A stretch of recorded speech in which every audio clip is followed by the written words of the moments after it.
Hello makers and fixers, and welcome to Sarawak. Today I've got a piece of Wenge. Sometimes people call it Wenge, but to the best of my knowledge it's meant to be called Wenge. Its scientific name is Milieta laurenti, and it's from Central African region. Now Wenge is a pretty interesting wood. Its heartwood is sort of a medium to deep brown with a lighter reddish or almost orangey streaks, with some nearly black streaks all the way through it, and particularly with an oil added afterwards. Like I've used at the end of this I use a walnut and beeswax finish. That dark wood will become almost completely black, but you'll see that at the end. One of the things about working with Wenge is, one, it is a pretty difficult wood to work with tools because it blunts tools incredibly, but also the unevenness you will get from sanding.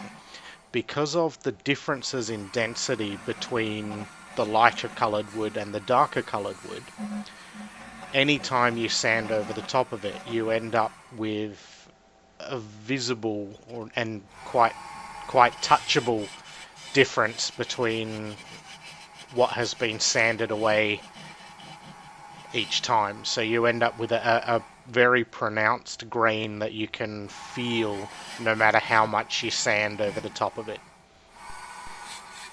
And a part of this difference is that once you finish it, the black will become very shiny. If you sand high enough, it will become very shiny, but the lines through it, the dark browny red sort of colours, are quite matte afterwards, and so you'll end up with a combination of some shiny and some matte along the texture of the wood grain, which is, it's quite interesting and I like it. But what it means is that I prefer to use a standard beeswax, something that won't overshine the matte area, whereas if I was just to put a shellac or something over the top of it, it would be quite shiny no matter what the surface was actually like. So using a beeswax does bring out that contrast a lot, and it's a nice effect. And something you need to be aware of with Wenge is that some people are quite allergic to it, and you will get some rashes apparently if you are allergic to it. I'm not personally allergic to it, but even after breathing it for a while, I would recommend wearing a dust mask if you are actually going to be breathing this in an enclosed space. So I will always use a vacuum when I'm sanding for this stuff, just because that fine dust is apparently quite bad for you. So do beware with this particular wood. From here on out, I'll be quiet and let you enjoy what's left of the video. I've done my little education session, so hope you enjoy the rest of it.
There we are, finished. I hope you're able to see that difference between the black and the browny red in how much it picks up the shine with just a wax and oil finish.